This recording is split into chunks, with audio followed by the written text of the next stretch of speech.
All right, now it's time to do the fuel filter. My least favorite job, but it's got to be done. So first of all, before we start loosening up the fuel filter, get a couple of shop rags and go ahead and put them along the bottom of the engine compartment where the fuel filter is, because there will be some escaping gas. Hopefully we'll minimize that to some extent. We'll show you that technique as we get ready to remove it. All right, so we got some shop rags in there to catch the escaping gas.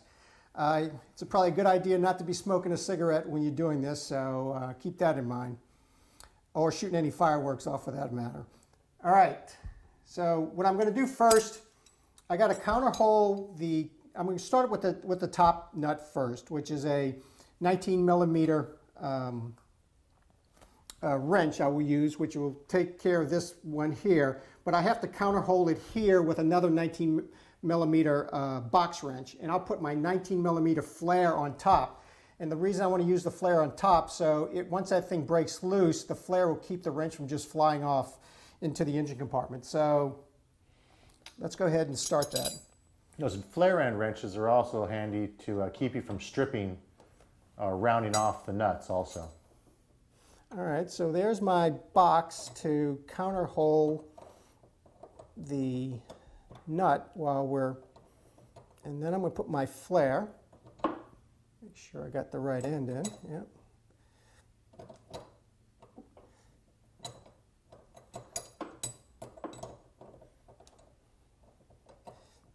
Okay.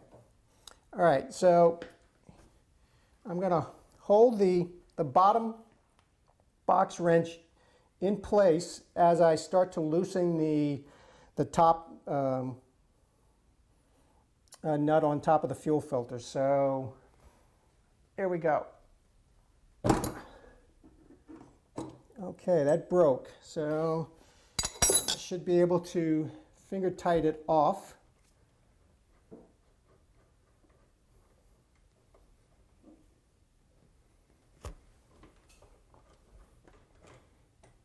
Okay, now here's a technique that you may want to use to minimize when the gas starts escaping, is go ahead and put that little thread saver cap on the top of the fuel filter, sort of like you putting the finger on top of a straw that has something in it. By keeping some pressure on the top of the straw, the liquid actually stays in the straw. So we'll use that technique here. And now we can go ahead and start loosening the bottom nut. And that's going to require,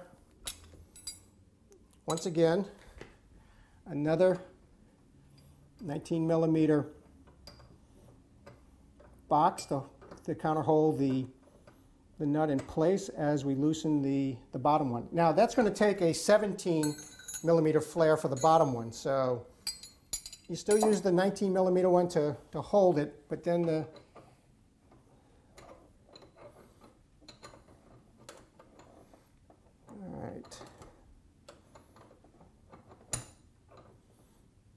all right, so now, because we're actually loosening it, we're going to be coming forward with the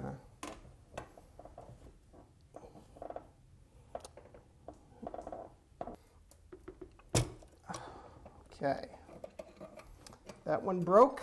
So before we take the bottom nut off, this is now a good time to go ahead and loosen the clamp. So once that bottom nut's off, you want to take the fuel filter out as quickly as possible. So let's go ahead and loosen the clamp now so we can get that out of the way, so we're not sitting there with escaping fuel coming out of the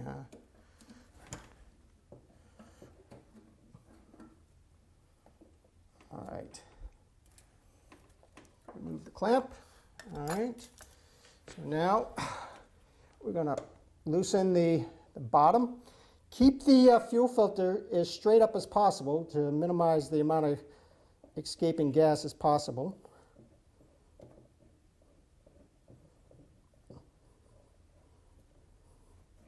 Like I said, You're not going to be able to get it all, but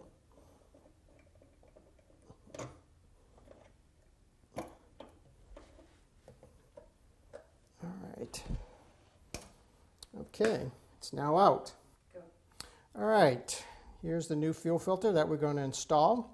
And once we put the bottom nut on first, I'll show you how we can fill it up with gas. So that'll help speed up the process when they're cranking the engine over. So let's go and do the initial nut on the bottom.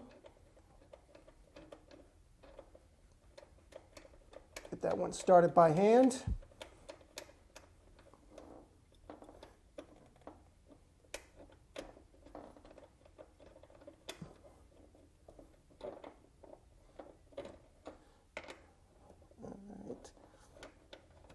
You may want to push it all the way up to get it started. Just the opposite of what I did.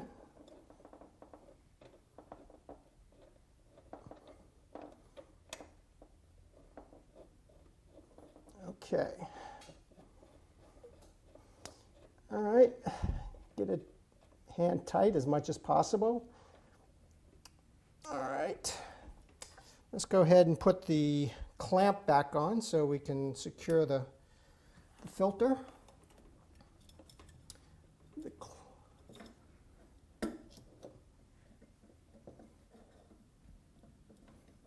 Okay, make sure, feel behind it, make sure the clamp is behind the catch for the filter. Let's tighten down the clamp, get it securely in place before we start putting any kind of torque on the upper and lower attachments.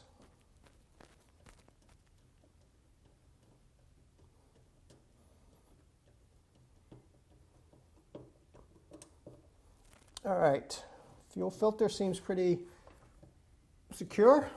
All right, now let's go ahead and tighten down the bottom adjustment first, which also involved the 17 millimeter flare on the bottom, and then the 19 millimeter flare on the fuel filter itself to make sure we catch hold. So, all right.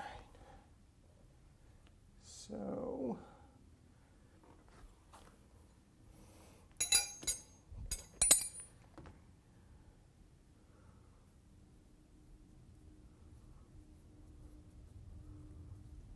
okay.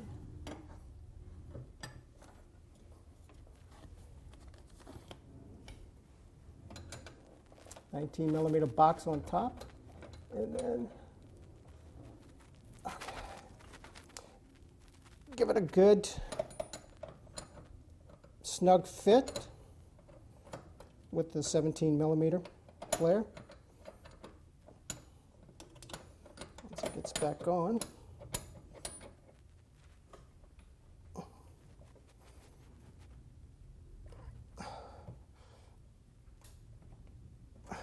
Okay. All right. Here's a step you don't have to do, but it just makes it a lot easier when you crank the car over for the first time. It'll take a while for the fuel pump to get enough fuel in the line initially. So what I'd like to do is just take some extra fuel in a little squeeze bottle and actually go ahead and prime the fuel filter with some fuel in it. So essentially, I basically just fill up the fuel filter with fuel, and then when it comes over the top, all right, it's now topped off, so take our little fuel holder out, and now we're ready to go ahead and attach the top to the fuel filter. And that's going to involve the two 19 millimeter wrenches. One's the box. One's the, all right, finger tight it on.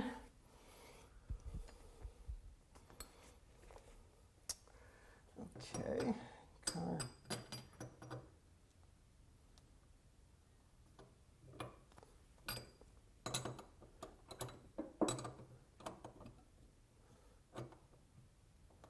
All right, give it a nice little torque. Okay. Fuel filter is now in.